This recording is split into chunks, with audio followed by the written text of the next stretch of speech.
गोष्टी यावर अवलंबून आहेत असं माऊलीला सांगायचं आहे. आता असंगा साक्षीभूता देही चैतन्याची जे सत्ता ते नाम पण सुद्धा चेतन आहेत. आणि असंग असा जो परमात्मा आहे, जे साक्षीभूत अशा प्रकारचं चैतन्य आहे, त्या चैतन्याची देहामध्ये असलेली सत्ता म्हणजे काय आहे? चेतना आहे.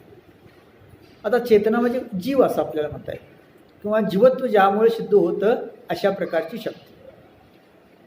म्हणजे जो परमात्मा असंग आहे, साक्षीभूत आहे, असं जे चैतन्य आहे, त्या चैतन्याची देहामध्ये असलेली सत्ता, त्या चैतन्याची देहामध्ये असलेली विशिष्ट अशा प्रकारची शक्ती की त्याला आपण काय म्हणू?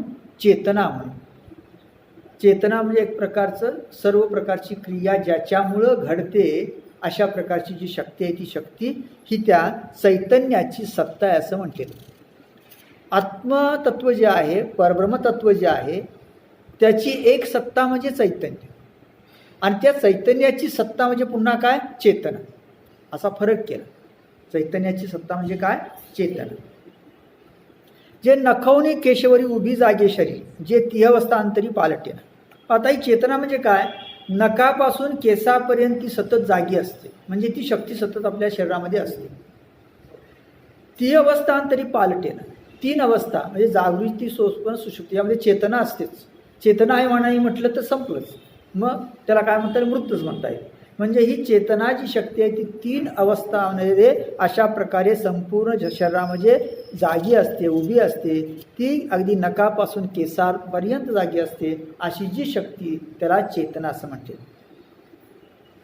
मनबुद्धी आदी अगदी जेचेनी टवटवी, प्रकृती वन माधवी सदाची. पहा, मन आणि बुद्धी जिच्यामुळे टवटवीत असतात म्हणजे कार्य करतात. चेतना आहे म्हणून मन कार्य करतं, चेतना आहे म्हणून बुद्धी कार्य करते. चेतना नसेल तर मनही कार्य करणार नाही आणि बुद्धीही कार्य करणार नाही. प्रकृती वन माधवी सदाची जी. आणि पुन्हा ही जी माया, ती माया आहे, त्या मायेला म्हणले अज्ञानरूपी वनातील वसंत ऋतू आहे. जणू ही चेतना म्हणजे जे अज्ञानरूपी वनातील वसंत ऋतू असं म्हणण्याचं कारण असं की त्या भगवंताच्या एका अंशातून अज्ञानरूपी त्या मायेतून ती निर्माण झालेली आहे. आणि त्यामुळं संपूर्ण जगाचं चलनवलन किंवा देहाचं चलनवलन चालतं. जडाजडी अंशी राहते जे सरीशी. पहा, ही जड आणि अजड दोन्हीमध्ये सारखीच असते. म्हणजे जड ज्या वस्तू आहेत त्याच्यामध्ये चेतना असते, आणि अजड ज्या आहेत त्याच्यामध्ये सुद्धा काय असते? चेतना असते. ते चेतनागा तुशी लटिके नाही, आणि त्याला चेतना असं नाव म्हणावं यामध्ये काही संशय नाही. पण रावो परिवारून येणे अज्ञाची परचक्रजिने, का चंद्राचेनी पूर्णपणे सिंधू भरते. पहा, आता दुसरं एक त्याचं वैशिष्ट्य सांगितलं. रावो परिवारून येणे, राजा काही संपूर्ण त्याचं जे सैन्य असतं ते सैन्य किती आहे, काय आहे, कोण कुठे आहे काही जाणत नाही. पण राजाच्या एका आज्ञेनं काय होतं? ते सैन्य त्या ठिकाणी जातं आणि युद्ध होतं किंवा सर्व काही कार्य होतं. आज्ञाची परचक्रजिने. पहा, त्याची आज्ञाच काय करते? परचक्रजिने. त्याला त्या सगळ्या परिवाराची काही माहिती नसते. का चंद्राचेनी पूर्णपणे सिंधू भरती, किंवा चंद्र पौर्णिमेचा आकाशात आला की सागराला आपोआप भरती येते. म्हणजे आकाशामध्ये चंद्र आला की सागराला काय होते? आपोआप भरती येते.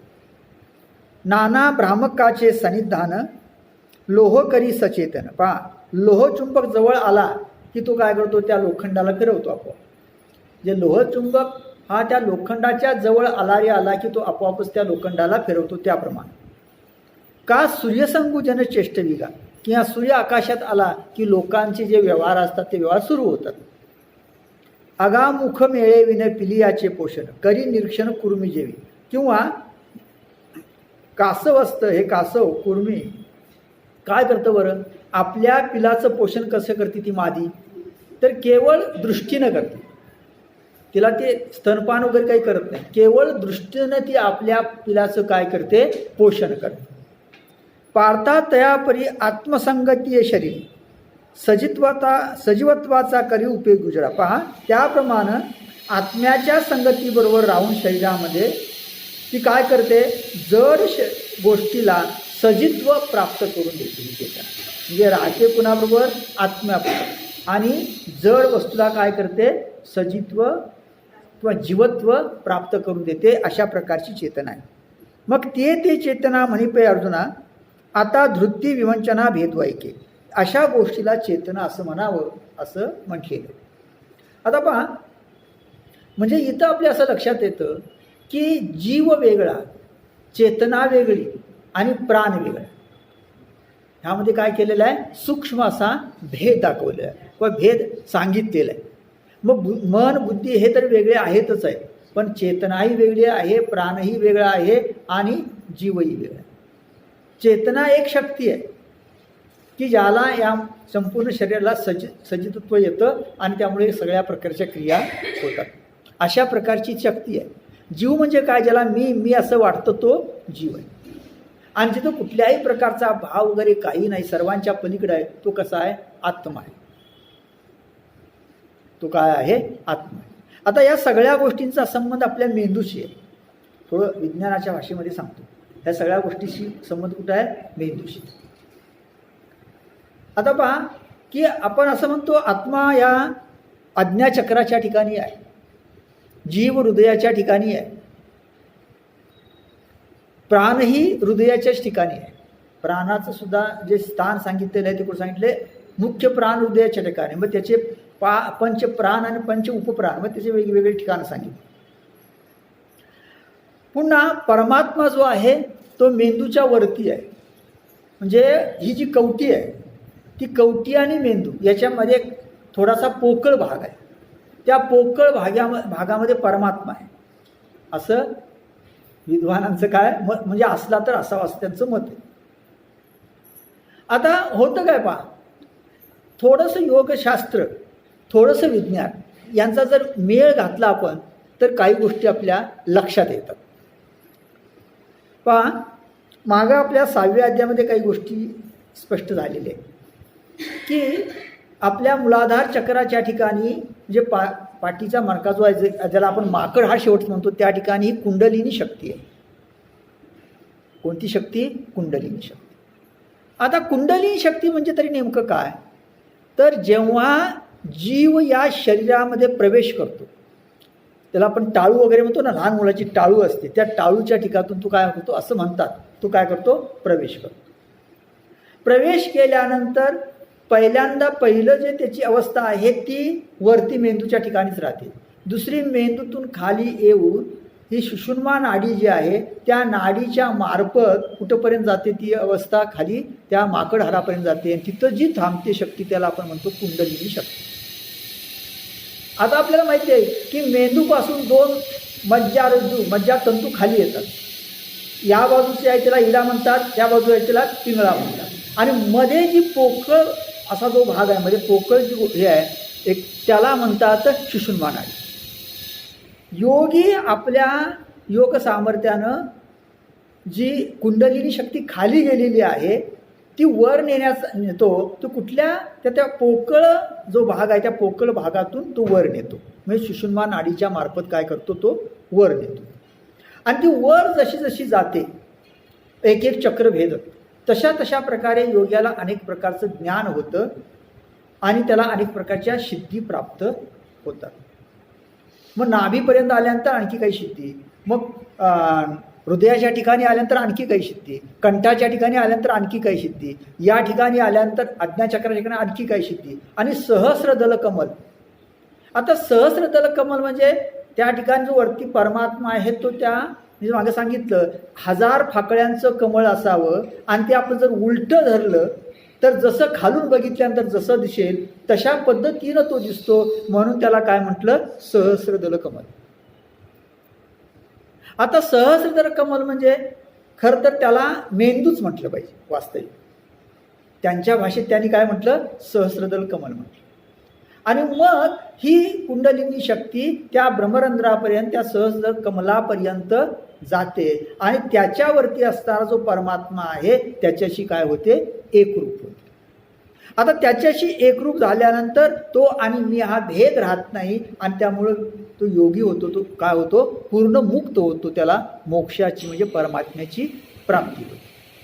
आता पहा, म्हणजे इथं जी चेतना म्हटलेलं आहे ना, ही जी कुंडलिनी शक्ती आहे, त्या कुंडलिनी शक्तीचाच एक अंश आपल्या संपूर्ण शरीरामध्ये भरून राहिलेला असतो, की ज्याच्यामुळे या शरीराचं चलन वलन चाललेलं असतं. तीच सूक्ष्म शक्ती संपूर्ण शरीरामध्ये असते, त्यालाच चेतना म्हटलेलं आहे. त्यालाच काय म्हटलेलं आहे, चेतना म्हटलेलं आहे. म्हणजे कुंडलिनी शक्तीच सूक्ष्म रूपात ती त्या ठिकाणी आहेच, मूलाधार चक्रा ठिकाणी, पण ती आणखी सर्वत्र भरून राहिलेली संपूर्ण शरीरामध्ये, त्यालाच काय म्हटलेलं आहे, चेतना असं म्हटले. योगी ही संपूर्ण शक्ती काढून घेऊन वर वर वर वर घेऊन जातो आणि ब्रह्मरंध्रातून तो बाहेर पडतो. म्हणजे मी मागं सांगितलं की आपला मृत्यू जसा होतो तसा योगी देह ठेवत नाही.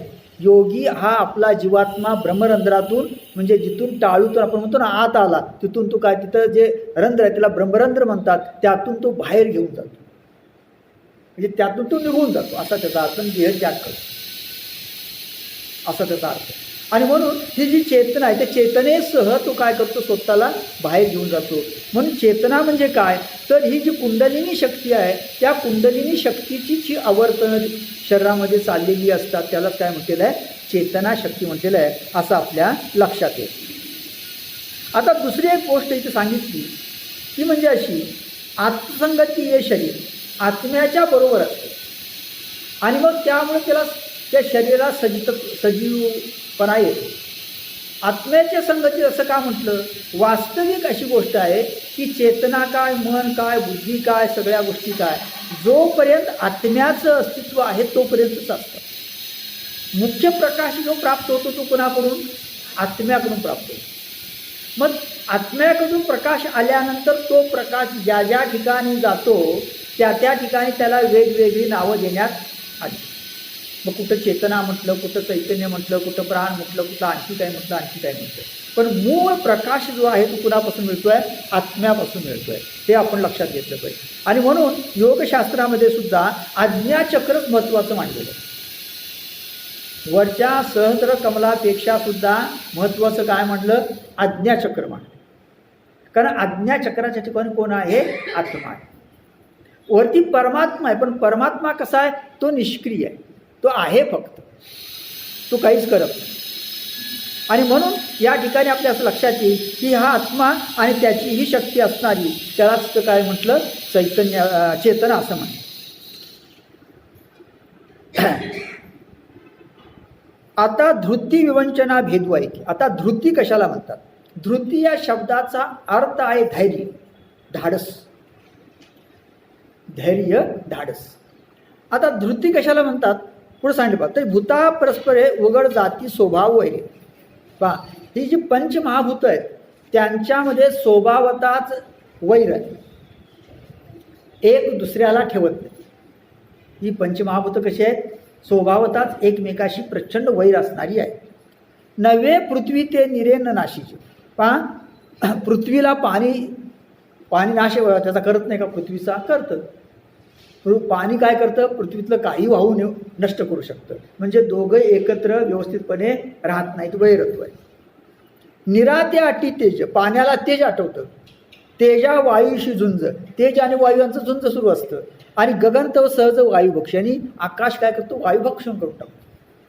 म्हणजे एक दुसऱ्याला घेतं, एक दुसऱ्याला काय करतं, नष्ट करतं. अशी ही 5 महाभूती आहे.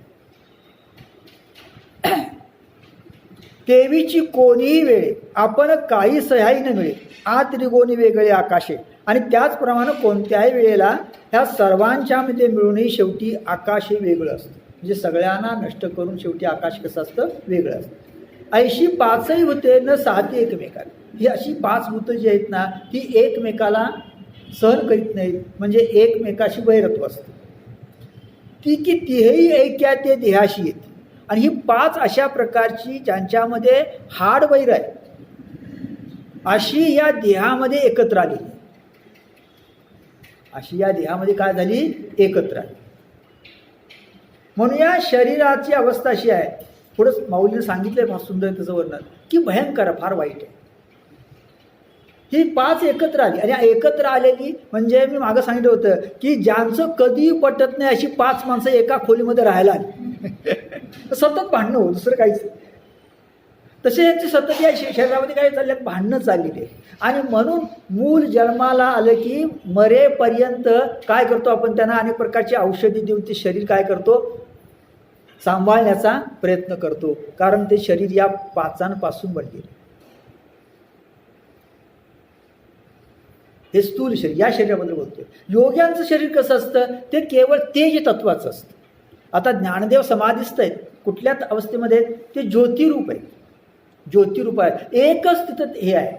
पण भावभूत कुठला आहे, एकच आहे. त्यामुळं भांडण्याचा प्रश्न नाही, व्याधीचा प्रश्न नाही, कशाचाही प्रश्न नाही. आपलं शरीर हे 5 असल्यामुळं हा सगळा गोंधळ आहे. जन्माला मुलं आलं की आलं, त्याला लस द्यायला जे सुरू होते ते मरेपर्यंत औषध, दुसरं काही. कारण ही 5 एकत्र आलीत, भयंकर अशी एकत्र आली. आता पहा, न साध की तिहे ऐक्या ते देहाशी येत, द्वंद्वाची उखी विकी सोडून वस्ती एकी. पहा, हा द्वंद्व जे आहे त्या द्वंद्वाचा वादविवाद सोडून ती एकत्र येतात, एकत्र वस्तीला येतात. एकेका ती पोकीनं जेवून येगा आणि एकमेकाचं पोषण करतात. म्हणजे वास्तविक एकमेकामध्ये वैर असणारी ही पंचमहाभूते या देहामध्ये येतात आणि एकमेकाला पोसतात. एवढं यांचं शक्य होतं इथं. म्हणजे शक्य पण कसं, वरून शक्य आहे. कसं आहे, वरून शक्य आहे, आतून नाही. म्हणजे जसं राजकारणात शक्य असतं ना, तसल्यातलं राजकारणात शक्य, कधी उलट जाईल आणि कधी काय होईल सांगता येत नाही, तसं यांचं शक्य झालेलं आहे. ऐशेने मिळे तया साजने, चळे धैर्य जेने तया नाव म्हणे धृतिम. अशा प्रकारे ही त्यांची मैत्री ज्याच्यामुळं एकत्र येते, ज्या धैर्यामुळं, त्याला धृती असं म्हणतात. म्हणजे काहीतरी धैर्य आहे, काहीतरी त्यांच्याकडे ताकद असल्यामुळे, वेगळ्या ताकदीमुळं काय होतं, ही सगळी एकत्र येतात. अशी जी कोणती ताकद वृत्ती असेल त्याला काय म्हणायचं, धैर्य म्हणायचं. ज्या धैर्यामुळं, ज्या धाडसानं ती काय करतात, एकत्र येतात. अर्थात त्यांना कोणतरी एकत्र आणतं आहे. ते कोण आणते, प्रकृती आणते. कोण आणत आहे, प्रकृतीला या जगाचा सगळा खेळ कळायचा आहे. म्हणून प्रकृती काय करते, यांना एकत्र आणते असं आपल्या लक्षात येतं आणि ती खेळ खेळते. आणि जीवेशी पांडवा या 36 मेळावा, तो हा येत जाणावा संघात उपयोग. आणि संघात कशाला म्हणायचं, धृती कशाला म्हणायचं सांगितलं. संघात याचा अर्थ ही जी 36 तत्व आहेत, ह्या 36 तत्वांचा या देहामध्ये जो समुदाय आहे त्याला काय म्हणायचं, संघात म्हणायचं. संघात म्हणजे समुदाय. हे 36 तत्व या देहामध्ये आहेत, त्याचा एक समुदाय आहे. म्हणजे देह याचा अर्थ काय, देह म्हणजे काही एकच नाही वस्तू, आपण ती एकच मानतो. आपण काय म्हणतोय, एकच. वास्तविक तसं नाही आहे. त्याच्यामध्ये किती गोष्टी आहेत, 36 गोष्टी आहेत. आणि 36 गोष्टी एकत्र आलेल्या. एवं 36 भेद सांगितले तुझं विशद, यया येतुली ते प्रसिद्ध क्षेत्र म्हणजे. आणि अशा प्रकारे 36 भेद आता तुला विशद करून सांगितलेत. यालाच प्रसिद्ध दुसरं नाव आहे क्षेत्र, म्हणजेच देह. म्हणजे या देहामध्ये किती तत्व आहेत, 36. भाग सांगितले कालच्या, काय म्हणतात 24 वगैरे वगैरे, तो काय भाग असेल. पण 36 पैकी आपण नाही, हे विशेष. 36 पैकी आपण नाही, आपण तो आहे 37. म्हणजे 36 ही कंट्रोल करणारा आणखी कोणीतरी आहे. 36 एकत्र ज्याच्यामुळं राहतात आणि हे कार्य करतात असा आणखी कोणीतरी आहे, तो कितवा, 37. हे लक्षात येईल. रथांगांचा मेळावा जेवी रथू म्हणजे पांडव, का अधोर्ध्व अवेवा नाव देव. आता या सगळ्याला मिळून काय म्हणतात, संघात म्हणतात. ज्याप्रमाणे रथ असतो. आता रथ म्हणल्यानंतर एकच वस्तू आहे का, घोडे आहेत, रथ आहेत, त्याला त्या घोड्या म्हणजे रथाला चाकं आहे, सगळं काही आहे, तो ध्वज आहे, त्या सगळ्याला मिळून काय म्हणतात, रथ म्हणतात. का अधोर्व अवयवांना अवयव किंवा खाली वर असणारे सगळे अवयव जे आहेत त्या सगळ्या अवयवांवर म्हणून काय म्हणतात, देह म्हणतात, शरीर म्हणतात. करी तुरंग समाजे शेना नाम आणि तुझे पहा की चतुर प्रकारचं सैन्य असतं, पायदळ घोडदळ वगैरे वगैरे, या सगळ्याला मिळून काय म्हणतात, सेना म्हणतात. का वाक्ये मनपती पुंज अक्षरांची, किंवा वाक्य कशाला म्हणतात तर अक्षरांचे पुंजके समुदाय एकत्र आले की त्याला काय म्हणतात, वाक्य म्हणतात. नाना जलधारांचा मेळा वाच्य होय आभाळा, किंवा आकाशामध्ये अनेक जलधारांचा मेळावा आला की त्याला आपण म्हणतो आभाळा. काय म्हणतो, आभाळा. नाना लोका सगळा नाम जग, किंवा समजा हे जग आहे, जे लोक आहेत त्या सगळ्या लोकांना मिळून काय म्हणतात, जग असं म्हणतात. का स्नेह सूत्रवन्नी मेळू एकीचित आहे धैर्य तो जनित पोवळे, किंवा तेल वात आणि अग्नी हे एकत्र आहे. काय काय तेल वात आणि अग्नी एकत्र आहे की आपण त्याला काय म्हणतो, दिवा म्हणतो. दिव्यामध्ये हे तीन गोष्टी एकत्र येतात. पण दिवा म्हणजे ह्या तीन गोष्टी आहेत. दिव्यामध्ये काय, तीन गोष्टी आहेत. तैशी 36 ये तत्वे मिळती जेणे एकत्र तेने समूह परतत्वे क्षेत्र म्हणते. त्याप्रमाणे 36 तत्व ज्या ठिकाणी एकत्र येतात, अगदी एकत्र राहतात, त्यालाच आपण काय म्हणावं, क्षेत्र म्हणावं. त्याला शरीर असं म्हटलेलं आहे, त्याला देह असं म्हटलेलं आहे. पण माऊली असं म्हणते, आम्ही वाहतेनी आणि वाहतेनी भौतिके पाप पुण्य येते पिके, म्हणून आम्ही कौतुकी क्षेत्र म्हणू. पण व्यापार करणारा का राबणारा जो आहे त्याच्या दृष्टिकोनातून जर पाहिलं तर या शरीराच्या ठिकाणी पाप पुण्य पिकतं. काय पिकतं, पाप आणि पुण्य, म्हणून आम्ही त्याला काय म्हणतो, क्षेत्र म्हणतो. शरीर म्हणजे त्याला शेत म्हणतो, कारण शेताच्या ठिकाणी पीक पिकतं. या ठिकाणी काय पिकतंय, पाप पुण्य पिकतंय, आणि म्हणून त्याला काय म्हटलेलं आहे, क्षेत्र म्हटलेलं आहे. आणि एकाचेनी मते देह म्हणती याते परी असो हे अनंते नामे या. काही लोक याला देहसुद्धा असं म्हणतात, पण माऊली म्हणते याला अनंत नावं आहेत, सोडून द्या. पै परतत्व आरवते स्थावर अंतवते जे काही होते जाते ते क्षेत्रची. आता इथं मात्र असं सांगितलेलं आहे की परब्रह्माच्या अलीकडं, म्हणजे जे परब्रह्म आहे त्याच्या अलीकडं, आणि पुन्हा स्थावर अंतवते म्हणजे संपूर्ण स्थावर जंगम जे जग आहे त्या संपूर्ण जगामध्ये जे काही होते जाते ते क्षेत्रचे, जे काही होतं आणि जातं, येतं आणि जातं, जन्माला येतं नष्ट होतं, ते काय आहे, हे क्षेत्रचं. म्हणजे इथं असं म्हणायचं आहे हे संपूर्ण जग म्हणजे काय आहे, दिसणारं क्षेत्र आहे. या शरीराच्या दृष्टिकोनातून विचार केला तर शरीर म्हणजे क्षेत्र आहे, आणि जगाच्या दृष्टीने विचार केला तर संपूर्ण जग दिसणारं आहे ते कोण आहे, क्षेत्र आहे. त्यालाच काय म्हटलं आपण, प्रकृती म्हटलं. त्या विषयामध्ये शब्दामध्ये काय म्हटलं, प्रकृती म्हटलं. आणि हे मगाशी सांगितल्याप्रमाणे ह्या 36 आना चालवणारा एकत्र आणून त्याच्या पलीकडे जो आहे तो कोण आहे, पुरुष आहे. प्रकृती आणि पुरुष. इथं काय त्याला म्हटलं, आत्मा म्हटलं. शरीराच्या ठिकाणी काय म्हटलं, त्याला आत्मा म्हटलं. जगाचा विचार केला तर त्याला काय म्हटलं, पुरुष म्हटलं. म्हणजे जगाचा विचार केला तर प्रकृती पुरुष, आणि इथं विचार केला तर हे शरीर आणि आत्मा. लक्षात येतं, त्या पुरुषाचाच एक अंश शरीराच्या ठिकाणी असणारा तो काय आहे, आत्मा असं म्हणायचं. म्हणजे आपल्या असं लक्षात येतं पहा की शरीर हा त्या प्रकृतीचाच एक अंश आहे, आणि आत्मा हा त्या पुरुषाचाच एक काय आहे, अंश. म्हणजे याचा अर्थ असा की इथं असं म्हटलेलं आहे परब्रह्माच्या अलीकडं, म्हणजे परब्रह्माच्या एका अंशावर माझं सांगितलं जग निर्माण झालेलं आहे. जेवढ्या अंशावर परब्रह्माच्या जग निर्माण झालेला आहे तेवढा परमेश्वराचा अंश, तेवढा भाग म्हणजे पुरुष. तेवढा भाग म्हणजे त्याला काय म्हटलं, पुरुष. आणि तेवढी त्याची असणारी ही जी शक्ती आहे त्याला काय म्हटलं, प्रकृती म्हटलं. प्रकृती आणि पुरुष. सांख्याने ही दोन तत्व सांगितली, प्रकृती आणि पुरुष. आता पहा, आणि क्षेत्र आणि आत्मा. इथं काय, क्षेत्र आणि आत्मा, शरीर आणि आत्मा. आणि माऊली या ठिकाणी सांगते की या संपूर्ण जगामध्ये हे सगळं काय दिसतं आहे ते काय आहे, हे क्षेत्रच आहे, म्हणजे प्रकृती आहे किंवा क्षेत्र आहे. पण एक गोष्ट लक्षात घेतली पाहिजे, ती पुढं आलेली आहे, पण आताही सांगतो थोडक्यात, की हे दोन्ही मिळून शेवटी तोच आहे. हे दोन्ही मिळून शेवटी कोण आहे? तोच आहे. त्यात एकच दिसणारं स्थूल जे आहे त्याचाच फक्त आपण विचार करतो. जे त्याच्या पाठीमाग आहे त्याचा विचार आपण फारसा काही करीत नाही. पण तोही तोच आहे आणि दिसणार सुद्धा तोच आहे. कारण त्यानं असं म्हटले, प्रकृती मीच होतो. प्रकृती म्हणजे काय? माझ्याहून काही वेगळं असं तत्व कायमचं आहे असं नाही. प्रकृती माझ्याच ठिकाणी जन्माला येते, ती सुद्धा माझीची काय आहे? शक्ती आहे.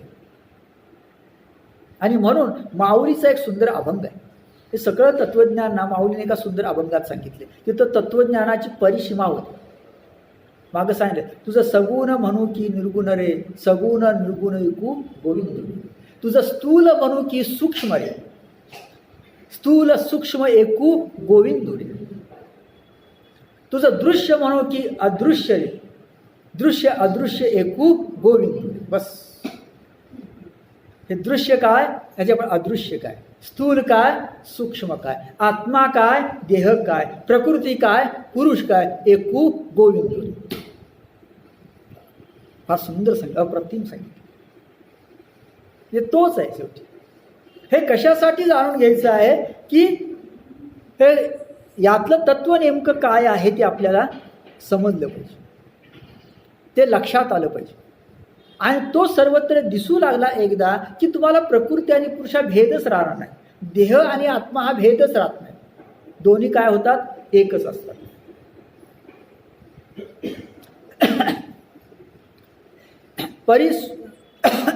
सूर नर उरगी घडत आहे योनी विभागी, ते गुण कर्मसंगी पडिले साथे. पहा, असं जरी असलं तरी सूर नर उरगी, देव, मनुष्य, साप अशा प्रकारच्या अनेक योनीमध्ये अनेक प्रकारचे हे जे प्राणी असतात ते त्यांच्या गुणकर्मानुसार जन्म घेत असतात. म्हणजे त्याच्या कर्मानुसार काय होतो? तो जन्म प्राप्त होतो. हेची गुण विवंचना पुढा म्हणे पहिले अर्जुना, प्रस्तुत आता तुझं ज्ञाना रूप दाऊ. आणि म्हणून माऊली म्हणते, हे जे गुण कर्म जे आहेत ते गुण आणि म्हणजे काय, कर्म म्हणजे काय वगैरे वगैरे, हे तुला पुढच्या श्लोकात सांगतो. त्याच्या अगोदर तुला हे ज्ञानाचं रूप जे आहे ते ज्ञानाचं रूप काय मी दाखवतो, सांगतो. क्षेत्र तव सविस्तर सांगितले सविकार, म्हणून आता उदार ज्ञान ऐक. आता तुला सविस्तर असं क्षेत्र सांगितलं, शरीर म्हणजे काय ते सांगितलं. आता ज्ञान कशाला म्हणतात ते तुला सविस्तर सांगतो, ते तू ऐक. जया ज्ञाना लागी गगन गिळता ती योगी, स्वर्गाची आडवंगी उमरडोनी. आता इथून फार मात्र थोडा अत्यंत अवघड प्रांत थोडा या ओळखता सुरू होतो. आता पहा, जया ज्ञाना लागी गगन गिळता ती योगी. ज्या ज्ञानासाठी, इथं ज्ञान याचा अर्थ केवळ ज्ञान असा घ्यायचा नाही, म्हणजे ज्या आत्मप्राप्तीसाठी. ज्ञान आणि आत्मा दोन्ही कसं आहे? आत्मज्ञान दोन्ही एकच. म्हणजे तुम्ही अध्यात्मामध्ये काही गोष्टी लक्षात ठेवायच्या, म्हणजे अध्यात्म सोपा जातो. अध्यात्मामध्ये आत्म्याचं ज्ञान आणि आत्मा ह्या दोन वेगवेगळ्या गोष्टी नाहीत. दोन वेगवेगळ्या गोष्टी नाही, दोन्ही काय आहे? एकच आहे. पण इथं ज्ञान म्हणजे काय? आत्मप्राप्ती. ज्ञान याचा काय? आत्मा. ह्या ज्ञानासाठी म्हणजे त्या आत्म्याचं प्राप्ती होणारं जे ज्ञान असं आपण पाहिजे तर म्हणू, त्याच्यासाठी गगन गिळता ती योगी. योगी लोक गगन सुद्धा गिळून टाकतात. म्हणजे हे गगन नाही, हे गगन नाही, चिदाकाश. आणि इथं असणार ही पोकळी म्हटलं ना, ते पोकळी गिळून टाकतं म्हणजे तिथंपर्यंत येतात वरती असणार, त्याला आकाश म्हटले, गगन म्हटलेलं. म्हणजे हे योगी लोक याच्या प्राप्तीसाठी, या ज्ञानाच्या प्राप्तीसाठी त्या कुंडलिनी शक्तीपासून इथंपर्यंत प्रवास करतात आणि तिथं येऊन ते गगन सुद्धा गिळून टाकतात. हा प्रवास भयंकर आहे, तो करतात ते. स्वर्गाची आडवांगी उमरडोनी, आणि स्वर्गातील आरमार्ग ओलांडून टाकतात. म्हणजे मागं सांगितलं तुम्हाला की जेव्हा योगी ही कुंडलिनी शक्ती वर वर वर नेत असतो तेव्हा त्याला अनेक वृत्तीसिद्धी प्राप्त होते आणि मग त्यात तो अडकून पडण्याची शक्यता असते. पण योगी लोक जे खरे असतात ते त्यात अडकून पडत नाहीत. हे जे आडमार्ग आहेत, स्वर्गाची प्राप्ती, आणखी एक प्रकारच्या वृद्धी, त्या सुद्धा ओलांडून ते कुठंपर्यंत जातात? इथंपर्यंत जातात. कारण बऱ्याच वेळा योग्यांचं काय होतं, त्यांना सिद्धी प्राप्त झाल्या किंवा ह्या सिद्धीच्या पाठीमागे ते लागतात किंवा स्वर्गप्राप्तीची इच्छा धरतात आणि ते पुढे जातच नाहीत. पण खरे योगी जे असतात हे सगळं ओलांडून कुठं जातात, तिथंपर्यंत पोहोचतात. न करती सिद्धीची चाडपोड सांगितलं पा, ते सिद्धीची इच्छा करीत नाही. न धरती वृद्धीची भीड, वृद्धीची भीड धरत नाही. म्हणजे मोह नसतो, वृद्धीचा मोह नसतो, सिद्धींचा मोह नसतो. योगायशे द्वाड हेळशिती, आणि योगासारखे अगदी कठीण गोष्टीसुद्धा ते तुच्छ मानतात. म्हणजे योगाच्या सर्व योग प्रक्रियेच्या सुद्धा काय करतात, पलीकडे जातात. तपोदुर्गे ओलांडित, पहा तपरूपी किल्ले ओलांडून जातात. म्हणजे प्रचंड अशा प्रकारचं तप करतात, पण तपातून त्या काही न मागता त्याची इच्छा करतात. क्रतू कोठी ओवांडित, पहा कोठेवरती यज्ञ ओवाळून टाकतात. म्हणजे या योग्यांना अशा प्रकारची शक्ती प्राप्त होते की ते कोठेवरती यज्ञसुद्धा करू शकतील, पण ते सगळं ओवाळून टाकतात, काही करत नाही. त्यांना कुठल्याही प्रकारचा मान सन्मान काही मिळू शकेल अशा प्रकारचं सामर्थ्य येतं, पण त्या कशाचाही ते विचार करीत नाही. उलटून सांडित कर्मवल्ली, आणि कर्मरूपी वेल जी असते ती संपूर्ण अगदी उलटून टाकतात, म्हणजे नष्ट करतात. म्हणजे आपलं पूर्वजन्मीचं कर्म वगैरे सर्व प्राप्त वगैरे सगळं नष्ट करतात. कशासाठी, ते ज्ञान म्हणजे त्या आत्मप्राप्तीसाठी. नाना भजन मार्गी धावत उघडिया अंगी, पहा अनेक भजनांच्या मार्गाला ते अगदी उघड्या अंगानं धावत सुटतात. उघड्या अंगानं धावत सुटतात म्हणजे कुठल्याही प्रकारची इच्छा न करता ते काय करतात, या मार्गानं धावत सुटतात. एक रिगता ती सुरंगी सुषुम्नेची, आणि काही मग काय करतात, या सुषुम्ना नाडी जी आहे ना, त्या नाडीच्या भुयारातून वर वर वर मगा सांगितल्याप्रमाणे जातात. त्याला काय म्हटलं, भुयार म्हटलं. का म्हटलं भुयार, भुयारातून जाणं अवघड असतं. म्हणून या सुषुम्ना नाडीनं प्रवेश वर करणं काय आहे, फार अवघड काम आहे, कठीण काम आहे. म्हणून त्याला काय म्हटलं, नाडीला त्याला काय म्हटलं, भुयार असं म्हटलं. ऐशे जे ज्ञानी मुनीश्वरांची उत्थानी, अशा प्रकारे ज्या ज्ञानी मुनीश्वरांची उत्कृष्ट इच्छा असते. वेद तरुच्या पानुवानी हिंडताती, ते वेदरूपी तरुणच्या म्हणजे वेदरूपी वृक्षाच्या पानावर हिंडतात. म्हणजे संपूर्ण वेदांचं अध्ययन करतात, सगळं काही करतात, आणि शेवटी कुठं जातात, तिथं जाण्याचा प्रयत्न करतात. म्हणजे या सगळ्या क्रिया कशासाठी करतात, त्याच्या त्या ज्ञानाच्या म्हणजे त्या आत्मतत्वाच्या प्राप्तीसाठी करतात. देईल गुरुशिवा या बुद्धी पांडवा, जन्मशतांचा सांडवा टाकीत जे, पहा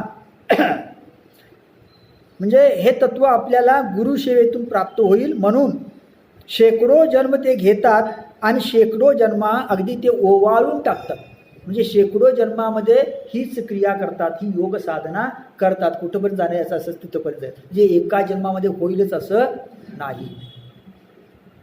ज्ञानदेवाने स्पष्ट सांगितले मागे की ही अनंत जन्माची काय आहे साधना आहे. म्हणजे ज्ञानदेव या अवस्थेला पुसले, म्हणजे याच्या अगोदर कित्येक वर्ष ती साधना केलेली. जया ज्ञानाची रिगवणी अविद्ये उणे, आणि पहा ज्या ज्ञानाच्या ठिकाणी प्रवेश केल्यानंतर अविद्येला उणेपणा येतो, म्हणजे अविद्या नष्ट होते. अविद्या अज्ञान वगैरे आत्म्याबद्दलचं जगाबद्दलचं काही राहत नाही. जीवात्मया उजावणी मांडून दे, आणि जीव आणि आत्मा यांच्याबद्दलची जी समजूत आहे ती समजूत ती पटवून देते. म्हणजे जीवच आत्माच जीव आहे, दोन्ही कोण आहेत, एकच आहेत, अशा प्रकारचं ज्ञान त्या योग्याला मग होतं. म्हणजे जीव आणि आत्मा याचं ऐक्य होतं. म्हणजे सोहममध्ये म्हणतो ना आपण, सो अहम, तो मी आहे, अशा प्रकारचं ज्ञान. अहम ब्रह्मास्मी, मी ब्रह्म आहे, अशा प्रकारचं ज्ञान म्हणजे त्या गुरूंकडून त्याला काय होतं, ते प्राप्त होतं.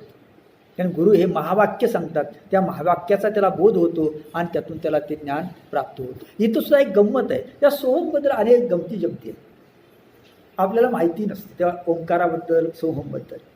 पहा, सो अहम, सह अहम, सहचा जो पुढे विसर्ग आहे, सहच्या पुढे विसर्ग गेला की सहचा अर्थ होतो तो, आणि सा असेल स पुढे काना तर साचा अर्थ होतो ती, तो आणि ती. सह अहम म्हणजे तो मी आहे अध्यारूप आहे, क्रियापद जे आहे ते गुप्त आहे. आता तो मी आहे उलटं केलं तर मला असं करण्याची सवय फार, म्हणजे सो अहम स अहम म्हणण्यापेक्षा अहम स असं म्हटलं तर, मी तो म्हटलं तर नाही. मी तो आहे असं नाही. हंसोहंसात तो वेगळा भाग सांगतो तो. आता पण असा उलट केला आपण. सोहम म्हणण्यापेक्षा अहम सो, मी तो म्हटलं की मला श्रेष्ठता तो कमी झाला, तसं नाही म्हणायचं आहे. म्हणून काय म्हटलं, सोहम, तो मी आहे, तो सर्वश्रेष्ठ आहे, तो माझं रूप आहे, तो सर्वशक्तिमान आहे आणि मी तो आहे. शब्दामध्ये सुद्धा शब्द का तसेच का वापरले याला सुद्धा काही अर्थ असतो, हे लक्षात. आणि म्हणून त्याचं ध्यान केल्यानंतर मग तिथं काय होतं बरं, जीव आणि आत्मा दोन्ही एकच आहे. जीवात्मा या बुजामध्ये समजूत पडते, म्हणजे जीवाची समजूत होते. काय समजूत होते, तो मी आहे. ही समजूत होणं अतिशय महत्त्वाची गोष्ट आहे. आपली समजुती तशी लवकर होत नाही, तो मी आहे अशी समजूत होत नाही. ही समजूत होण्यासाठीच गुरूंची आवश्यकता आहे. गुरु पटवून देतात, सांगतात की तू कोण आहेस, तू ते आहेस. म्हणजे हस्तामलकाची गोष्ट मी आपल्या मागे सांगितली आहे. हस्तामलक नावाचा एक छोटा मुलगा होता शंकराचार्यांच्या वेळेस. अगदी 6-7 वर्षाचा मुलगा होता, तोपर्यंत तो बोललाच नाही. 6-7 वर्षापर्यंत तो बोलला नाही. आई वडिलांचं असं मत होतं की हा मुलगा मुका आहे. एक दिवस शंकराचार्य त्याच्या घरी भिक्षा मागायला गेले आणि तो त्या उंबऱ्यावर उभा होता आणि शंकराचार्य ओळखलं की हा मुलगा काय तयारीच आहे. आणि मग शंकराचार्य त्याला विचारलं, तू कोण आहेस. मग त्यानं उत्तर काय दिले, नाहम मनुष्यो न च देव यक्षो न ब्राह्मण क्षत्रिय वैश्य शूद्रः न ब्रह्मचारी न गृही वनस्तो भिक्षुर न चाहम निजबोध रूपा. मी ब्राह्मण नाही, क्षत्रिय नाही, वैश्य नाही, शूद्र नाही, संन्यासी नाही, आणखी कोणीही नाही, मी कोण आहे, निजबोध स्वरूप आहे. त्या मुलानं उत्तर दिलं. आई वडील म्हणाले, अरे आतापर्यंत का बोलला नाहीस. तेव्हा तू काय म्हणाला बरं, मी जे बोलणार होतो ते समजणारा हा एकमेव होता, तुम्हाला काही समजलंच नसतं, मग त्यांच्यासमोर बोललो, तुम्हाला काय बोलतो. तसं आहे. इथे ही समजूत झाली पाहिजे, हे पटलं पाहिजे की मी कोण आहे, तो आहे. अशा प्रकारचे जे इंद्रियाचे द्वारे आडी, प्रवृत्तीचे पायमुळे. आणि पहा मग काय होतं बरं, हे एकदा पटलं ना, मग इंद्रियांची जी दारं आहेत ती दारं बंद करतं हे ज्ञान. म्हणजे आता इंद्रिय तुमची बाहेर जाणार नाही आणि विषयाकडं पाहणार नाही. म्हणजे विषयाकडे इंद्रिय कधीपर्यंत पळतात, जोपर्यंत तुम्हाला आत्मानुभूती आली नाही तोपर्यंत. एकदा तो अनुभव आला ना की मग तुम्ही त्यातच रमून जाणार, त्यातच काय होणार, रमून जाणार. मागं सांगितल्याप्रमाणे जो अमृताशीची ठेवी तो जैसा कांजी नशी. अमृताला नावं ठेवणारा पेज पिणार नाही. प्रवृत्तीचे पाय मोडी जे दैनची फेडी माणसाची.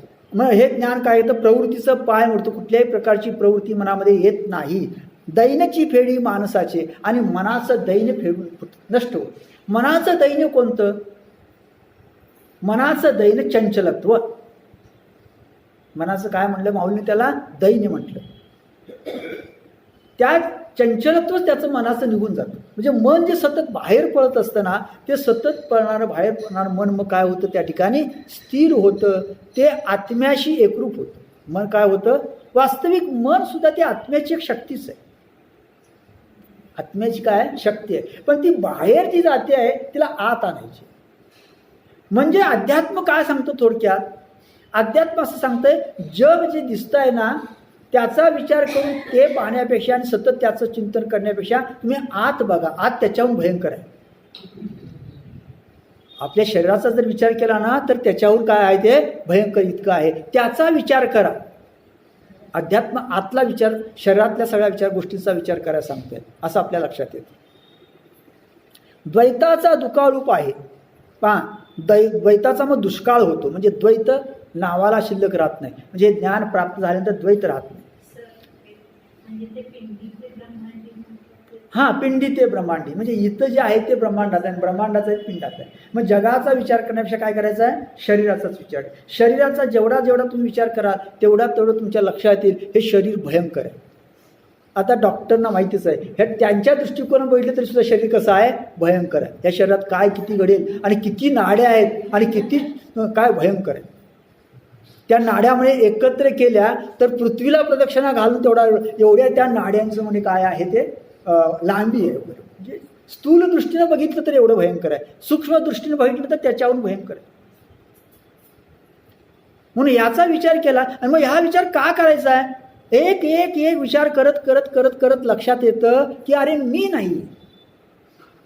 मग तुमच्या लक्षात बुद्धी म्हणजे मी नाही, मन म्हणजे मी नाही, जीव चेतना म्हणजे मी नाही, मी या सर्वांहून वेगळा आणखी कोणतरी आहे. इथंपर्यंत पोचायचं आहे. पहा, साम्याचे सुयाने होय, साम्याचा सुकाळ होतो म्हणजे सर्वत्र साम्य दृष्टी प्राप्त होते, सर्वत्र तो परमात्मा दिसू लागतो. जया ज्ञानाची सोय ऐशे करी, ज्या ज्ञानामुळं अशा प्रकारची प्राप्ती होते, अशा ज्ञानासाठी तो योगी काय करतो? प्रयत्न करतो. ते ज्ञान मी तुला आता सांगणार, असं माऊलीला सांगायचं. मदाचा ठावोची पुशी, मग त्यानंतर गर्व नष्ट होतो. जे महामोहा ते ग्राशी, महामोह सुद्धा नष्ट होतो. नेदी आपपरू ऐशी भाषे बरो, आपला आणि परका अशा प्रकारची भाषा उरत नाही, सर्व साम्य दृष्टी प्राप्त होते. असं हे ज्ञान आहे. हे ज्ञान आता मी तुला पहिल्यांदा सांगतो असं माऊली म्हणते. आणि माऊलीचं एक वैशिष्ट्य. आणि नंतरच्या 7व्या श्लोकात हे जे गुण आहेत ते गुण किंवा हे सांगितलेले आहेत. मग माऊली काय करते पहा, त्या गुणांचं वर्णन करत नाही. हे गुण, हे ज्ञान जे आहे ते ज्याच्या जवळ आहे त्या माणसाचं, तशा माणसाचंच वर्णन करते. आता ज्ञान आहे, ज्ञान हे काय झालं? अभावात्मक आहे. मी तुम्हाला म्हणलं ज्ञान म्हटलं तर तुम्हाला दाखवता येते का? काय नाही. मग ज्ञान आहे ओळखायचं कसं? एखाद्याकडे त्याच्या गुणावरून ओळखायचं की त्याच्याकडे काय आहे? ज्ञान आहे. तो कसं आचरण करतो त्याच्यावर ओळखायचं, तो काय बोलतोय काय करतो त्याच्यावर ओळखायचं की त्याच्याकडे काय ज्ञान आहे. आता ज्ञान ही गोष्ट कशी आहे? अभावात्मक आहे, ती अजून दाखवता येत नाही.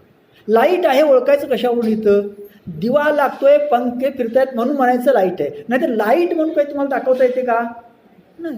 विद्युत शक्ती दाखवता येते का? नाही. पण आपण त्याचा अंदाज घेतो की इथं आता विद्युत शक्ती आहे. कशावरून?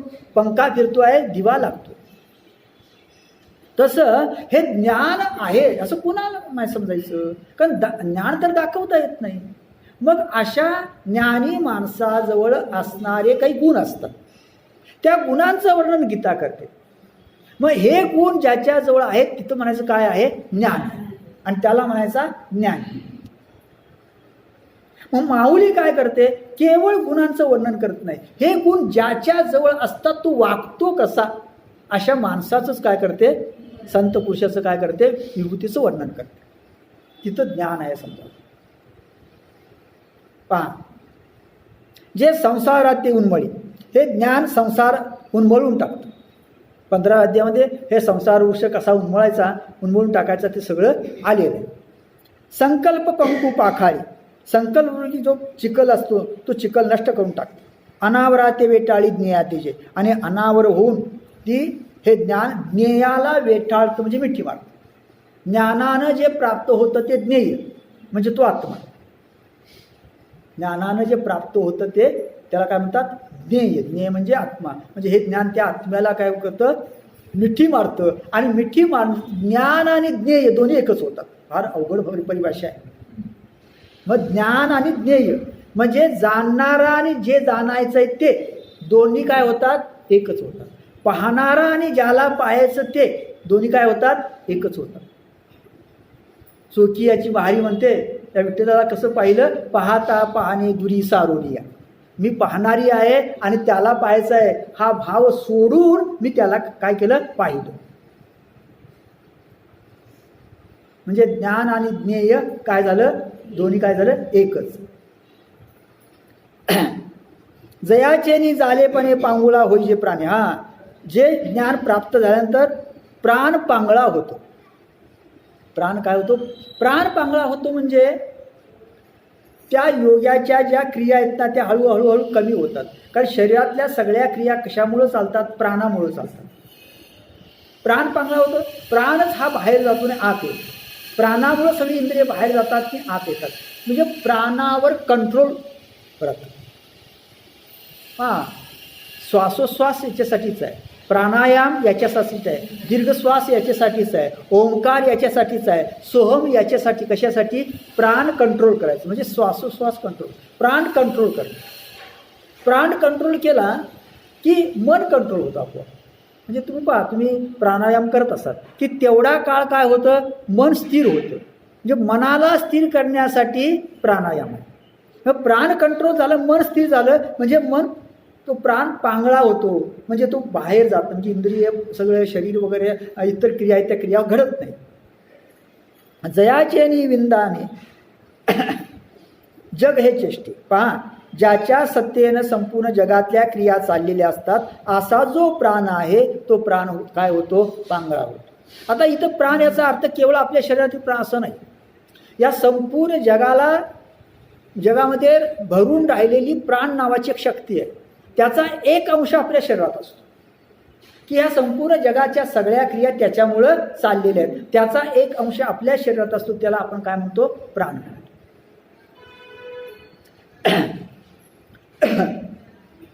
जयाचे नि उमाळे ओढती बुद्धीची डोळे, जीव दोंदावरी लोळे आनंदाच्या. पहा, जयाचे नि उमाळे, ज्याच्या प्रकाशानं, म्हणजे जे ज्ञान प्राप्त झाल्यानंतर, जे ज्ञेय प्राप्त झाल्यानंतर त्याच्या प्रकाशानं उघडती बुद्धीचे डोळे. बुद्धीचे डोळे उघडतात. बुद्धीचे डोळे काय होतात, उघडतात. कारण याच्या अगोदर काय झालेलं असतं, बुद्धीचे डोळे झाकलेले असतात. का झाकलेले असतात? ह्या बुद्धीच्या आणि त्याच्यामध्ये कोण आहे, काल सांगितलं, ते मन आहे ना, त्या मनानं सगळा गोंधळ केलेला असतो. मग ते मन नष्ट झाल्यामुळं बुद्धीचे डोळे उघडतात आणि बुद्धीला असं पटतं, अरे मी कोण आहे, मी तो आहे. म्हणून म्हटलं काय, बुद्धीचे डोळे उघडतात असं म्हटलं. जीव दोंदावरी लोळे आनंदाची, आणि जीव आनंदाच्या अगदी कल्लोळामध्ये विलीन होतो. म्हणजे जीवाला प्रचंड अशा प्रकारचा एक अनुभूत अशा प्रकारचा आनंद प्राप्त होतो. म्हणजे जेव्हा ते ज्ञान प्राप्त होतं आणि तो ज्ञानी त्या ज्ञेयाशी काय होतो, एकरूप होतो, तेव्हा जीवाला एक वेगळाच भयंकर अशा, म्हणजे एकदम अत्यंत उच्च अशा प्रकारचा आनंद प्राप्त होतो. यालाच आपण काय म्हटले, आत्मानंद असं म्हटलेलं आहे. म्हणजे त्याच्यावर तो जीव लोळतो असं म्हटले माऊली. म्हणजे अगदी परिपूर्ण त्याच्याशी तो एकरूप होऊन जातो. जगातल्या कुठल्याही गोष्टीकडे मग त्याचं लक्ष जात नाही. ऐशे जे ज्ञान पवित्र एक निदान, जे ते विठाळेल मन चोख की. असं जे ज्ञान आहे अत्यंत पवित्र असं असणार आहे, जणू पवित्रापैकी निधान असणार असं ते ज्ञान, जे ते विटाळलेले मन चोख की. ज्या ठिकाणी विषयाने विटाळलेलं मन शुद्ध होतं. म्हणजे विषयाने विटाळलेलं मन काय होतं, ज्या ठिकाणी शुद्ध होतं, अशा प्रकारचे ज्ञान. आत्मया जीवबुद्धी, जे लागली होती क्षय व्याधी, ते जयाच्या सन्निधी निर्जाकीचे. पहा, आत्मया जीवबुद्धी, आत्म्याच्या ठिकाणी जीवबुद्धी लागली म्हणजे आपण त्या आत्म्याला जीव असं समजतो. हा एक क्षयव्याधी आहे, रोग आहे, क्षयरोग आहे. तो ज्याच्यामुळं लागला होतो ते सगळं ज्याच्यामुळं नष्ट होतं, अशा प्रकारचं ज्ञान त्या योग्याला प्राप्त होतं. अशा प्रकारची अवस्था त्याला प्राप्त होते. पहा, जे लागली होती क्षयव्याधी, ते जयाच्या सन्निधी निरुजाकीचे. ही क्षयव्याधी ज्याच्या संपर्कात आल्यानंतर नाश पावते असं ते ज्ञान. म्हणजे या आत्म्याला आपण जीव समजतो आणि मग जीवाला जीव बुद्धी आपली प्राप्त होती. जीव बुद्धी म्हणजे जणू काय एक प्रकारचा क्षयरोगच आहे असं म्हटलेलं. जीवबुद्धी असणं म्हणजे क्षयरोग आहे. जीवबुद्धीच्या उलटा शब्द आहे आत्मबुद्धी. कसली बुद्धी असली पाहिजे, आत्मबुद्धी. म्हणजे मी आत्मा आहे, ही मी जीव आहे ना, मी जीव आहे असं म्हणणं जीवबुद्धी, आणि मी आत्मा आहे असं म्हणणं आत्मबुद्धी. आणि म्हणून जीवबुद्धीला काय म्हटलं, क्षयव्याधी म्हटलं, क्षयरोग म्हटलं. तो या ज्ञानाच्या सन्निधान आल्यानंतर तो क्षयरोग काय होतो, नष्ट होतो.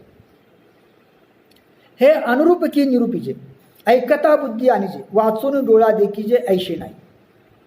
पहा, हे अनुरूप की निरूपीचे, हे सगळं अनुरूप आहे. हे न बोलता येण्यासारखं आहे माऊली. निरूपीचे, पण त्याचं निरूपण करायचं आहे. आता ही जी अवस्था आहे सगळी, ह्या अवस्थेचं वर्णन करणं कसं आहे, अवघड आहे, पण त्याचं वर्णन करायचं आहे.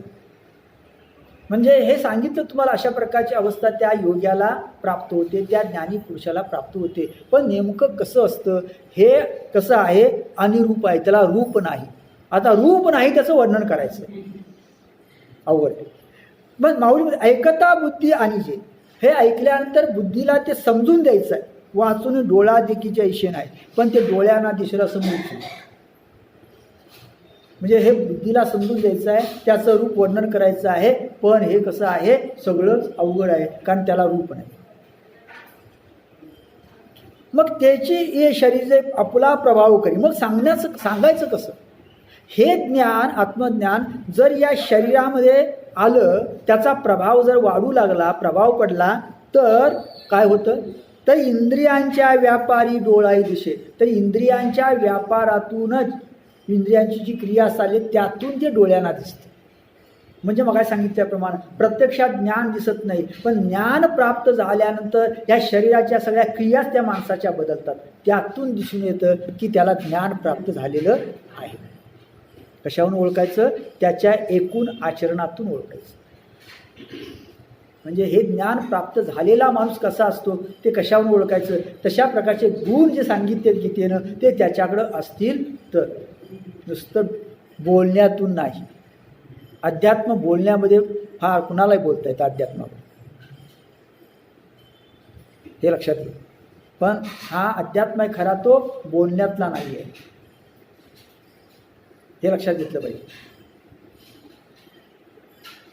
म्हणजे इथं आपल्या लक्षात येतं की हे ज्ञान एकदा त्या व्यक्तीला प्राप्त झाल्यानंतर त्याच्या सगळ्या क्रिया बदलतात. जगाकडे बघण्याची त्याची दृष्टी बदलते आणि मग त्यातून लक्षात येतं की खरोखर त्याला ते ज्ञान प्राप्त झालेलं आहे. पण वसंताचे रिगमने झाडांचेही साजेपण पहा. मग यासाठी माऊली सांगते, अहो वसंत ऋतूचा प्रवेश झालेला आहे. हे कशावर ओळखायचं? झाडांना पालवी येते ना, त्याच्यावर समजायचं की वसंत ऋतू आला. नाहीतर वसंत ऋतू म्हणून काय एक वस्तू आहे का, का पदार्थ आहे का, का माणूस आहे तो येतो? नाही. वसंत ऋतू आला कशावर समजतो आपण? त्या झाडांच्या पालवी. जाणी जे तेवी करणे सांगती ज्ञान. त्याप्रमाणे ते ज्ञान जे आहे ते ज्ञान त्याची इंद्रिये सांगतात. कोण सांगतात? इंद्रिये. म्हणजे त्या इंद्रियाकडून तसा व्यापार सुरू होतो, तशी क्रिया सुरू होते. म्हणजे ज्ञान प्राप्त होण्याच्या अगोदरच्या इंद्रियांच्या आपल्या क्रिया वेगळ्या आणि हे ज्ञान प्राप्त झाल्यानंतरच्या क्रिया वेगळ्या. अगा वृक्षाशी पाताळी जड सापडे मुळे, ते शाखांचे बाळी बाहेर दिसे. पहा, वृक्षाला खाली जमिनीमध्ये पाणी सापडलेलं आहे. हे कशावर समजायचं? त्या शाखा ज्या असतात ना, त्याला जी पानं आलेली असतात ना, त्याच्यावर समजतं की तिथं काय खाली आहे? पाणी आहे. का भूमीचे मार्दव सांगे कोंबाची लवलव, किंवा भूमीमध्ये मार्दव आहे. हे कशावर सांगतं? त्यामध्ये जे काय पीक वगैरे असेल ना, त्याच्या कोंबांची जी लवलव असते ना, कोवळेपणा जो असतो ना त्याला आलेला, त्या कोवळेपणावर समजायचं की ही भूमी कशी आहे? मार्दव आहे. त्या ठिकाणी काहीतरी पाणी वगैरे आहे. नाना आचार गौरव सुकुलीनाचे, किंवा एखादा माणूस सुकुलीन आहे. हे कशावर समजायचं? त्याच्या आचारावरून समजायचं. त्याचे आचार विचार जे असतात त्याच्यावर समजा. अथवा संभ्रमाची आयती स्नेह जैसा हे व्यक्ती, किंवा एखाद्या माणसानं एखाद्याचं आदरातिथ्य केलं तर त्याच्यावर समजायचं की त्याच्या ठिकाणी स्नेह आहे, प्रेम आहे. नंतर आपण एखाद्याच्या घरी गेलो आणि काहीच आदरातिथ्य झालं तर आपण म्हणतो ना, मग यात आलो नाही नुसतं बरं झालं असतं. आणि मग तो अत्यंत अगदी आपुलकीनं बोलला ना, तर मग समजायचं की त्याच्या ठिकाणी काय आहे? स्नेह आहे, प्रेम आहे. आता स्नेह प्रेम ही काही दाखवण्याची गोष्ट आहे का? नाही. पण तो जे बोलतो तो जे कृती करतो त्याच्यावरून समजतं की त्याच्या ठिकाणी काय आहे? प्रेम आहे. तसं का दर्शनाचे प्रशस्ती पुण्य पुरुष, किंवा एखाद्या पुरुषाच्यामुळं जर प्रशस्ती प्राप्त झाली, अगदी आनंद वाटला, तर समजायचं तो पुण्य पुरुष आहे. म्हणजे तो भेटला की आपल्याला काय वाटलं पाहिजे? आनंद वाटला पाहिजे. आनंद वाटला की समजायचं तो कसा आहे? पुण्य पुरुष आहे. नातरी केळी कापूर झाला जेवी परिमळे जाणू आले, किंवा केळीच्या ठिकाणी कापूर निर्माण झालेला आहे. कशावर समजायचं? सुवास येतो ना बाहेर, त्यातून समजायचं की त्या केळीच्या ठिकाणी काय झालेलं आहे? कापूर तयार झालेला आहे. का भिंगारी दीपू ठेवला बाहेरी पाकी, किंवा जर समजा तावदानामध्ये दिवा ठेवला, जे काचेच्या ह्याच्यामध्ये दिवा ठेवला तर त्यातला प्रकाश काय जातो? बाहेर पडतो. त्याप्रमाणे तैशे हृदयेचे ज्ञानी जे देही उमटती चिन्हे, त्याप्रमाणे हृदयातील ज्ञानामुळं देहावर जी चिन्ह उमटतात, म्हणजे देह जसा दिसतो देहाच्याकडून ज्या क्रिया होऊ लागतात, ते सांगू आता उदाहरणे चांगली ऐक. ती आता मी त्याला सांगतो, चांगलं लक्षपूर्वक आहे. म्हणजे हे ज्ञान देहात हृदयात आल्यानंतर, प्राप्त झाल्यानंतर त्याच्या देहावर काही क्रिया उमटतात. तो कसा बोलतो, तो कसा वागतो, तो कसा चालतो, तो कसा हसतो, तो कसा काही सगळ्या क्रिया करतो, ते मी आता तुला सांगतो ऐक. म्हणजे इथं कुणाचं वर्णन आहे? खऱ्या सत्पुरुषाचं, खऱ्या साधूचं, खऱ्या आत्मज्ञानी पुरुषाचं. हे लक्षात घ्या. म्हणून शंकराचार्याने एका ठिकाणी म्हटलेलं आहे की अध्यात्म हा बोलण्यावरून नाही समजत. सुंदर व्याख्यान दिलं म्हणजे त्याला अध्यात्म असेलच, आध्यात्मिक तो असेलच असं मुळीच नाही. त्याचं आचरण कसं आहे, त्याचं बोलणं कसं आहे, त्याचं वागणं कसं आहे, तो कसा वागतो, कसा राहतो, कसा बोलतो, सगळ्या क्रिया त्याच्यात तो कसा करतो. कारण त्याच्या अंतःकरणातलं ते ज्ञान आहे ना, ते ज्ञानच काय होतं, त्याच्या त्या क्रियातून बाहेर पडतं. हे लक्षात घेतलं पाहिजे. आणि मग आपल्या लक्षात येईल की खरा साधू कोणता आणि खोटा साधू कोणता, खरा आध्यात्मिक कोण आणि खोटा आध्यात्मिक कोण. मग इथं जे अलीकडले सगळे जे लोक आहेत ना, ते आपल्या असं लक्षात येईल हे सगळे ढोंगी आहेत. सरळ हे सगळे कसे आहेत? ढोंगी आहेत. ह्या आता 7व्या श्लोकापासून जर आपलं पुढं माऊलींनी जे वर्णन केलेलं आहे, ते वर्णन जर आपण लक्षात घेतलं ना, तर हे सगळे लोक एक नंबरचे ढोंगी आहेत असं आपल्या लक्षात येईल. कुणाकडं काहीही नाही आणि याचा अध्यात्मामध्ये काही उपयोग नाही असं आपल्या लक्षात येईल. पहा, अमानित्वम दंभित्वम अहिंसा क्षांतिराजवम आचार्योपासनम शौचम स्थैर्यम आत्मविनिग्रह. आता इथं काही गुण सांगितले गेले. अमानित्वम, अमानित्व म्हणजे मोठेपणाचा अभिमान नसणे. कुठल्याही प्रकारच्या मोठेपणाचा अशा व्यक्तीला अभिमान नसतो. मदंभित्वम, ढोंग कोणत्याही प्रकारचं नसतं त्याच्या ठिकाणी, कोणत्याही प्रकारचं ढोंग नसतं. अहिंसा, तो कुठल्याही प्रकारची हिंसा करीत नाही. म्हणजे हिंसा याचा अर्थ आपण घेतो एवढाच नाही, मारणं. कुठल्याही माणसाचं मन दुखवेल असं कुठल्याही प्रकारची क्रिया तो करीत नाही. दुसऱ्या कुठल्याही प्राण्याला त्रास होईल असं तो कुठल्याही प्रकारची क्रिया करीत नाही. त्याला काय म्हटलं? अहिंसा. अहिंसेचं वर्णन पुढं फार सुंदर आले. क्षांतिरार्जवम, आणि पुन्हा तो कसा असतो? क्षमा करणं त्याच्या ठिकाणी असतं. म्हणजे किती माणसानं समोरचे अपराध केले तरी त्याला काय करतो? क्षमा करतो. आर्जव म्हणजे तो सगळ्या बाबतीत सरळ असतो. मन, वाणी इत्यादी बाबतीत सरळ असतो. सरळ म्हणजे कसा? आपले लोक काय करतात? बोलतात एक, करतात दुसरंच. बोलतात एक आणि करतात दुसरं. तसं नाही. तो जो बोलतो त्याप्रमाणेच वागतो. त्याला जे पटतं तेच तो बोलतो, जे पटत नाही त्याच्याविषयी तो बोलत नाही. हा सरळपणा म्हटलं. नाहीतर आपल्याकडे काय, आपण बोलतो एक आणि करतो दुसरंच. आचार्योपासनम, त्याच्या ठिकाणी गुरूंची सेवा करण्याची वृत्ती असते. तो गुरूंची सेवा करतो. शौच असतं म्हणजे अंतर्बाह्य शुद्ध असतं. केवळ शरीराची बाह्यशुद्धी नव्हे, त्याचं मन शुद्ध असतं, बुद्धी शुद्ध असते, मन पवित्र असतं. अशा प्रकारची शुद्धी त्याच्या ठिकाणी असते. म्हणजे स्थिरता असते. स्थैर्य आत्मविनिग्रह, त्याच्या ठिकाणी स्थिरता असते अंतःकरणाची. आणि मन इंद्रियांच्या शरीराचा एक प्रकारचा निग्रह असतो. म्हणजे मनावर शरीरावर काय असतं? पूर्णपणे नियंत्रण असतं. त्याच्या ठिकाणी अंतःकरणाची स्थिरता असते, अंतर्बाह्य तो शुद्ध असतो आणि सद्गुरूंची उपासना सतत तो करीत असतो. असा जो मनुष्य असतो तो काय म्हटलंय? ज्ञानी म्हटलंय. म्हणजे ही ज्ञानी पुरुषाची काय आहेत? लक्षणं. हे लक्षात घ्या. आणि पहिलं लक्षण कोणतं सांगितलं? मोठेपणाचा अभिमान नसतो. किती मोठा असतो अभिमान नसतो. हे लक्षात घ्या. हा अभिमान फार वाईट आहे. लगेच आपल्याला काय येतो? अभिमान येतो, गर्व येतो, अहंकार येतो.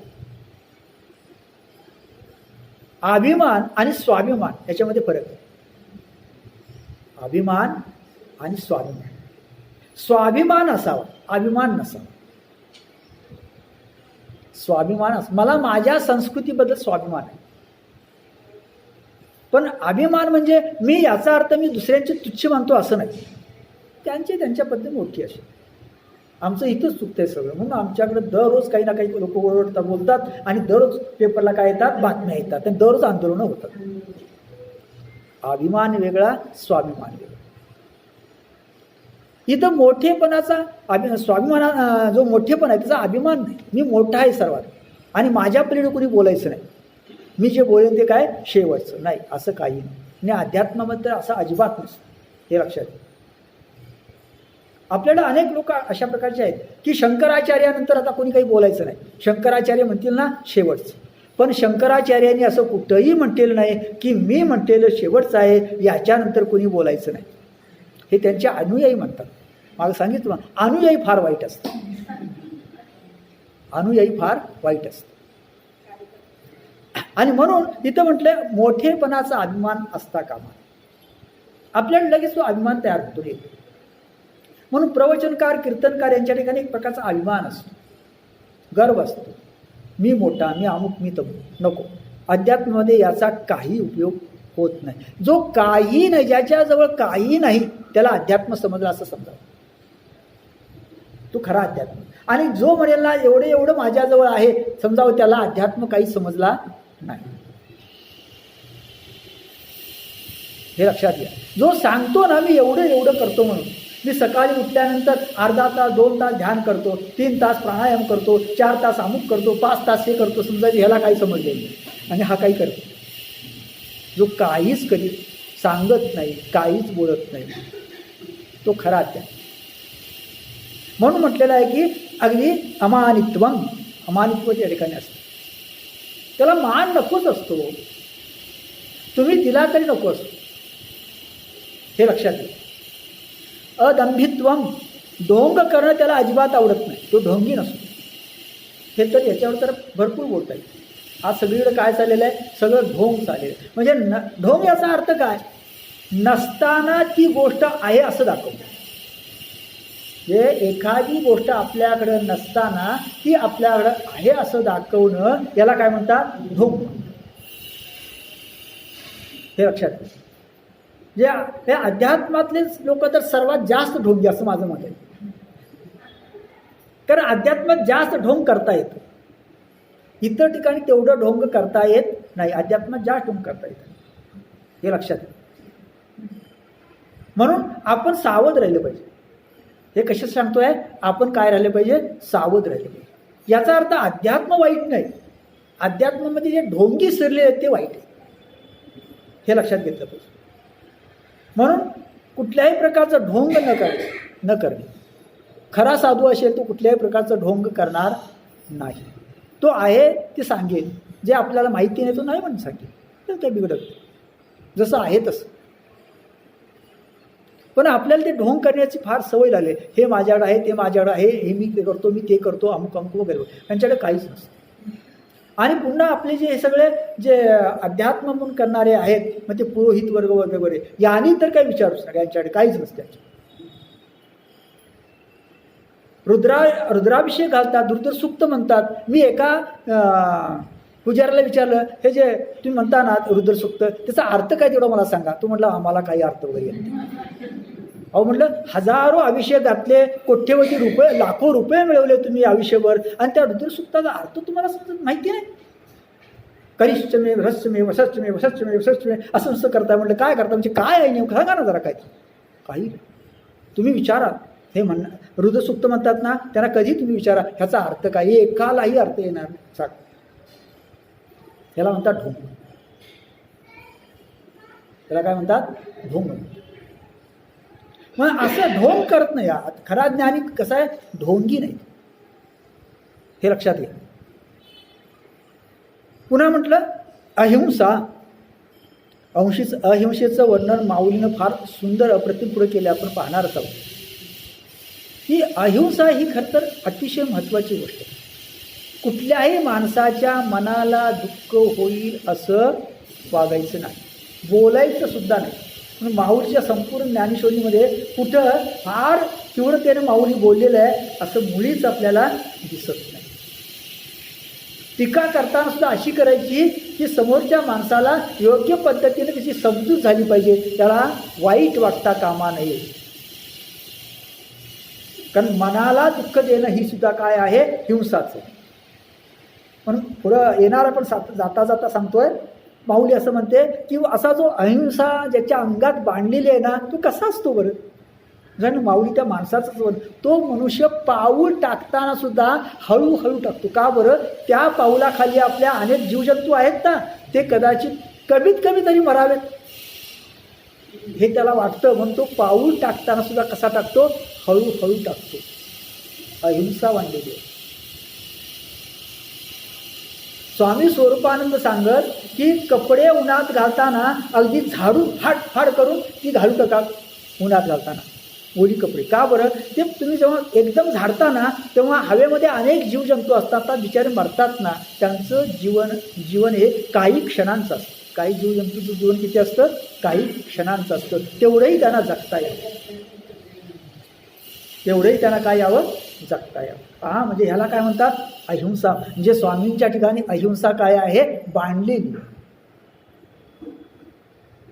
असा त्याचा अर्थ. मग असा जो असतो त्याला काय म्हणावा, साधू. म्हणून राचीन ढेऱ्यांनी असं म्हटलेलं आहे स्वामींच्या संदर्भात, मी उभ्या आयुष्यामध्ये असा संत एकच बघितला ज्याच्या जवळ कुठल्याही प्रकारचा संत संतींचा गोतावळा नाही. असा आयुष्यामध्ये एकच संत मी बघितला आणि ते म्हणजे स्वामी स्वरूपानंद. असं त्या माणसाच्या आचरणातून काय झालं पाहिजे, आपल्याला समजून आलं पाहिजे तो खरा आध्यात्मिक आहे. हे माऊलीला इथं सांगायचं आहे असं आपल्या लक्षात येतं. राहायला बघा आपण नंतर पाहू, वेळ झालेली, आपण या ठिकाणी थांबूया. बोला पुंडलिका वरदरी विठ्ठल श्री ज्ञानदेव तुकाराम.